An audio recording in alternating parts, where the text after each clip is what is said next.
Alternative socialiste vous présente la chronique pour un monde socialiste. Contre la dictature des marchés, luttons pour un socialisme démocratique. Et oui, il est 8h52 et c'est l'heure de la chronique alternative socialiste avec Alexandre Pouliot-Roberge. Salut Alexandre. Bonjour Marjorie, désolé de ne pas être sur place en ce moment. J'ai eu un pépin, là, mais là, l'important, c'est qu'on se parle. Ça, ben oui. Ça, c'est, en autant que tu sois au chaud, parce qu'il fait fret en tabarouette, comme on dit ce matin. OK, ben c'est bon. Non, en ce moment, il y a du chauffage. C'est bon.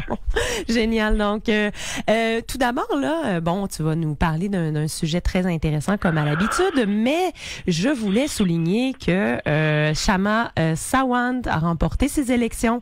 Cette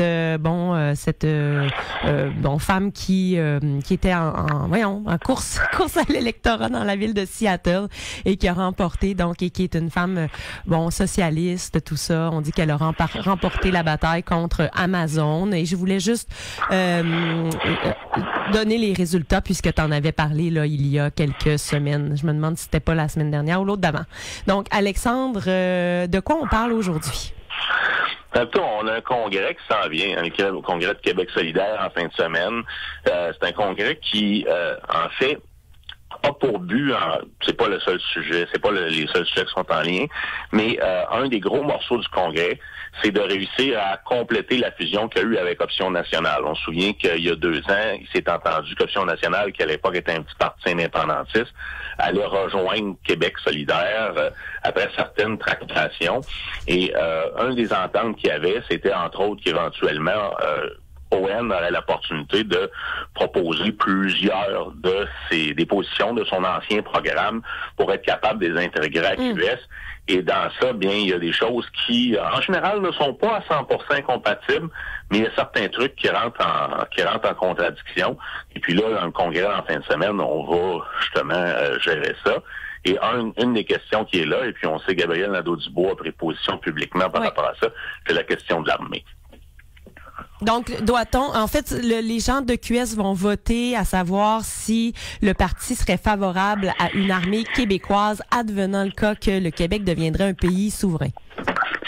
Oui, absolument. Parce qu'actuellement, dans le programme de Québec solidaire, la position, c'est une position qui, en tout cas, nous, à l'Alternative socialiste, on pense on considère comme assez utopique. C'est une position de résistance à l'ennemi non violente. C'est-à-dire à 100% non violente, uniquement basée sur, on pourrait dire, des actions de désobéissance civile. Et ce qui veut dire, en quelque sorte, en tout cas, c'est un peu caricatural ce que je vais dire, là, mais c'est que si les États-Unis décident ou si l'État fédéral décide de débarquer avec l'armée au Québec, qu'on répondrait avec des sit-ins et puis c'est plus ou moins réaliste. C'est une position qui a été adoptée, en tout cas qui est défendue par des mouvements qui sont pacifiques, puis qui ont une approche absolument qui ont une approche qui est très, très hostile, on pourrait dire, envers le concept même de l'armée, qui est souvent identifié à une question de si on est pour la maintenance d'une armée, forcément on est pour la guerre. T'sais. Et puis il faut mettre les choses au clair. Souvent, moi, un des débats qu'on avait eu à Lévis, entre autres, moi je suis de la circonscription de Lévis, il y a des gens qui identifiaient l'option A, parce qu'il y a 2 options, l'option A et l'option B. L'option A de la résistance non militaire, dans le fond, de ne pas avoir de volet militaire, à l'option, un peu la situation de la Suisse. Ouais. La situation de la Suisse où il n'y a pas forcément d'armée régulière, mais où, finalement, tous les gens, il y a une structure d'organisation puis de défense, dans le fond, qui est en quelque sorte armée, mais qui est organisée sur des milices, entre autres. Puis écoutez, la Suisse, comme elle est en fait avec les montagnes, puis ainsi de suite, ils sont pas organisés pour mener une guerre c'est un peu comme est-ce qu'on peut comparer ça aux pompiers volontaires, genre? Ben, c'est un peu structuré comme ça, okay. Oui. Mais en tant que tel, ce que l'option A, l'option sans armée est liée, là, c'est absolument pas ça. On parle vraiment d'une défense strictement non violente. En fait, dans l'option B, qui, elle, prévoit un volet militaire, et ça, c'est l'option qui est proposée, qui est issue un peu de l'ancien programme d'Option nationale, c'est dans cette option-là, l'option B, qu'on voit qu'on mentionne l'expérience suisse, mais aussi l'expérience scandinave.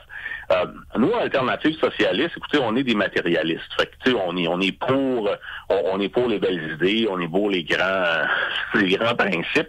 Mais ce qui est important pour nous, c'est de se dire, dans le processus d'un État, là, si on arrive et on doit se défendre, là, même si on fait des grèves ou même si on fait des sit-ins, si l'État fédéral envoie un bombardier pour déposer, pour faire larguer des bombes sur certaines structures au Québec, pour pouvoir nous faire perdre notre capacité à avoir de l'électricité, parce qu'on sait c'est quoi les invasions, on l'a vu dernièrement dans les interventions militaires qu'il y a eu par le passé, là, dans les quelques dernières années. Les troupes au sol, je veux dire, en Libye, l'armée américaine a envoyé absolument quelques spécialistes, là. Il n'y a pas eu vraiment de troupes au sol qui sont débarqués, mais on fait énormément de dégâts avec des avions qui lançaient des bombes. Donc, comment qu'on peut faire qu'est-ce qu'une résistance non violente va faire à ça?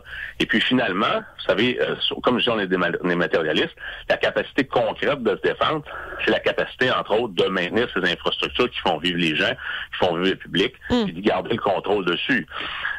Si vous regardez les pays scandinaves qui sont qui eux ont des volets militaires, ce n'est pas des armées ce n'est pas des armées offensives, ce n'est pas des armées qui sont membres de l'OTAN, qui sont membres c'est des armées qui ont des avions de chasse, mais ce sont des avions strictement défensifs.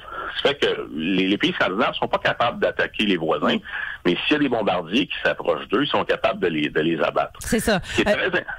Oui. C'est parce que je veux juste rappeler aux gens qu'on parle de ça parce que le congrès de Québec solidaire a lieu en fin de semaine et on va poser la question aux membres s'ils veulent une armée ou non au Québec, advenant le cas qu'on devienne un pays souverain.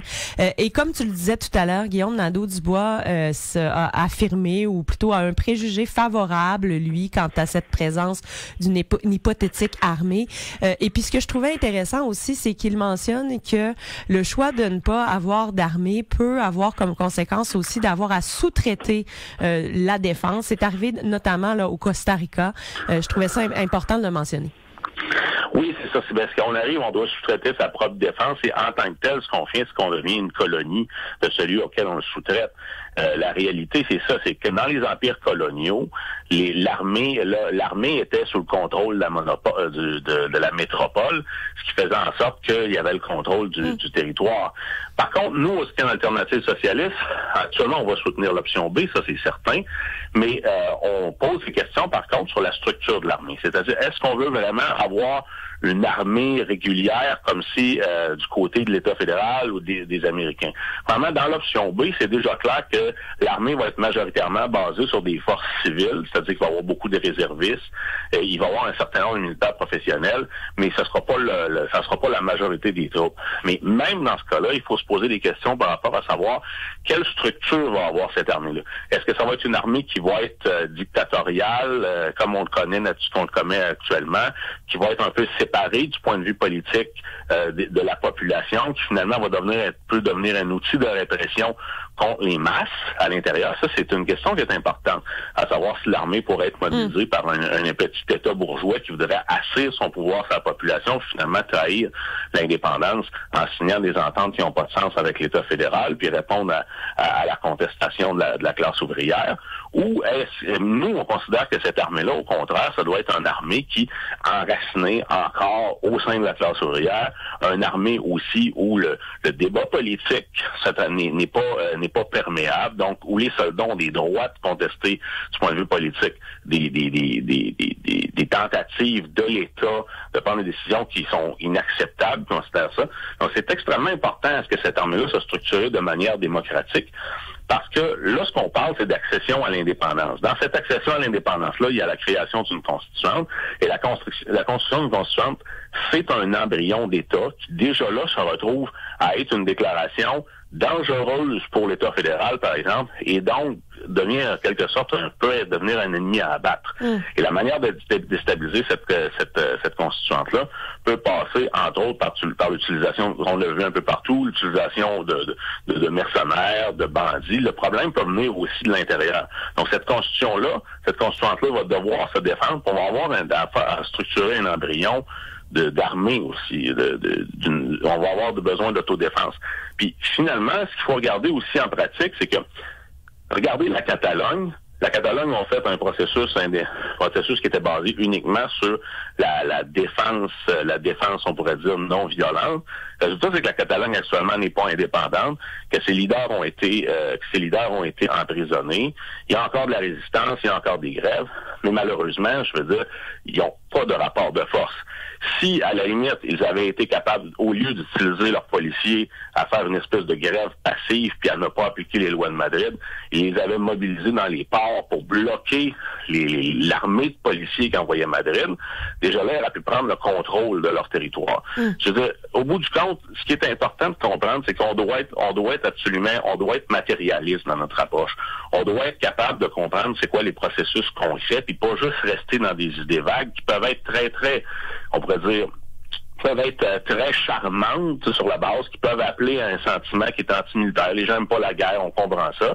Mais ce qui est important, c'est que du point de vue concret, on soit capable de se défendre. Parce qu'actuellement, autant qu'en 1970, le Québec n'a pas été capable de rien faire contre l'armée fédérale qui est rentrée, autant que les Mohawks, qui sont beaucoup moins nombreux, eux, en 89, ont été capables de résister de manière beaucoup plus efficace. Et actuellement, mettons les choses au clair, si des groupes armés décident de rentrer sur le territoire Mohawk, je veux dire, c'est pas des sit-ins qu'ils vont rencontrer, puis ils resteront pas là longtemps. Donc, eux, ils ont compris qu'il faut être réaliste, qu'il faut s'implanter, puis qu'il faut avoir une approche matérialiste. Nous, en tant que parti politique indépendantiste, Québec solidaire, puis surtout un parti politique qui va amener des changements sociaux extrêmement importants, on doit être prêt à faire face à la musique. Puis ça, ça passe effectivement par, je veux dire, des structures qui sont peut-être impopulaires au niveau de la gauche, mais qui doivent être créées, doivent être prêts à répondre à nos besoins, mais elles doivent elles doivent être structurées de manière à ce qu'elles ne deviennent pas des éléments réactionnaires au sein de la société. Alors c'est pour ça que non seulement cette armée-là doit exister, mais elle doit avoir une forme bien différente que celle qu'on a connue ailleurs. Et donc, Alexandre Pouliot-Roberge, c'est donc le point de vue d'Alternative socialiste sur cette idée d'avoir une armée donc pour défendre les intérêts du Québec si on est un Québec, si on est un pays. Cette question fera l'objet donc du congrès, d'un vote au congrès de QS en fin de semaine.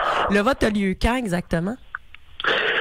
Le vote, écoutez, c'est le bloc 1, fait que ça va être en début. Normalement, ça devrait être dans le samedi, là, durant la journée. Alors moi, je vais être sur place et puis tous les délégués qui vont être élus vont y être aussi. On verra ce qui va ressortir des débats, là, mais c'est important que QS de plus en plus ait une approche, là, comme je le disais, matérialiste et concrète de la réalité face à l'indépendance, pas juste avoir des beaux principes. Merci beaucoup, Alexandre Pouliot-Roberge. Bonne journée. Ça fait plaisir. Au revoir. Bye bye. Alternative socialiste vous présentez la chronique Pour un monde socialiste.